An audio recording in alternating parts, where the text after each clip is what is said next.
மே மாதம் முடிவடைந்த நிலையிலும் சென்னையில் கோடை வெயில் தொடர்ந்து உக்கிரமடைந்து வருகிறது. வெப்பம் தாங்க முடியாமல் தவித்து வரும் சென்னை வாசிகள் சத்தியம் தொலைக்காட்சிக்கு அளித்த சிறப்பு நேர்காணலை தற்போது பார்க்கலாம். சென்னையில் கடந்த ஒரு 5 நாட்களாக இந்த வெயில் தாக்கமானது ரொம்ப அதிகரிச்சிருக்கு.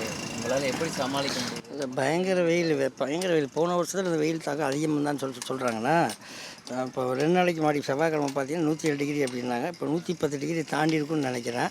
அதே மாதிரி தான் இருக்குது. ஆனால் சுற்றி பரவலாக எல்லா ஊர்லேயும் மழை பெய்யுதுன்னு சொல்கிறாங்க. இங்கே போன வாரம் ஒரு 2 நாள் நைட்டு மழை பெய்ஞ்சு 1:30 மணிக்கு மேலே லைட்டாக தூரல்.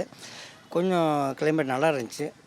இப்போ வெயில் நம்மளை சமாளிக்க முடியல. கஸ்டமர் பார்த்தீங்க அப்படின்னா 3 மணிக்கு மேலே கொஞ்சம் வர ஆரம்பிக்கிறாங்க. வெயில் தாள கொஞ்சம் வர ஆரம்பிக்கிறாங்க. பகல்லாம் ஒன்றுமே இல்லை. கடந்த சில நாளாகவே வெயில் ரொம்ப வெயில் தாக்கம் அதிகமாக இருக்குது. நடுவில் ஒரு 2-3 நாள் மழை இருந்துச்சு, நல்லா இருந்துச்சு, குழந்தைங்க கொஞ்சம் ஃப்ரீயாக இருந்துச்சு. இந்த மறுபடியும் ஒரு 2-3 நாளாக ஓவரான வெயில் தாங்கவே முடியல. முடிஞ்ச அளவுக்கு ஏசி அந்த மாதிரி தான் பயன்படுத்துவோம். வந்து கூட இப்போ இறங்கி ஜஸ்ட் ஒரு 10 நிமிஷம் நடந்து போக முடியல. ரொம்ப வெயில் தாக்கம் இருக்குது. ரொம்ப கஷ்டமாக இருக்குது. மயக்கமாக வருது.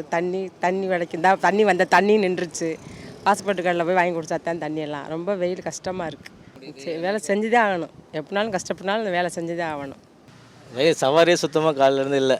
வெயில் யாரும் வெளியே வர மாட்டாங்க, ஈவினிங்கில் தான் வருவாங்க. அதனால் அப்படியே மரத்தாண்ட கொஞ்ச நேரம் நின்று யாருனா வராங்களாம் பார்த்துட்டு சமாளிக்கிறது ரொம்ப ரொம்ப கஷ்டமாக இருக்குது. எப்பவுமே இந்த மாதிரி வெயிலை பார்த்தே இல்லை நாங்கள்.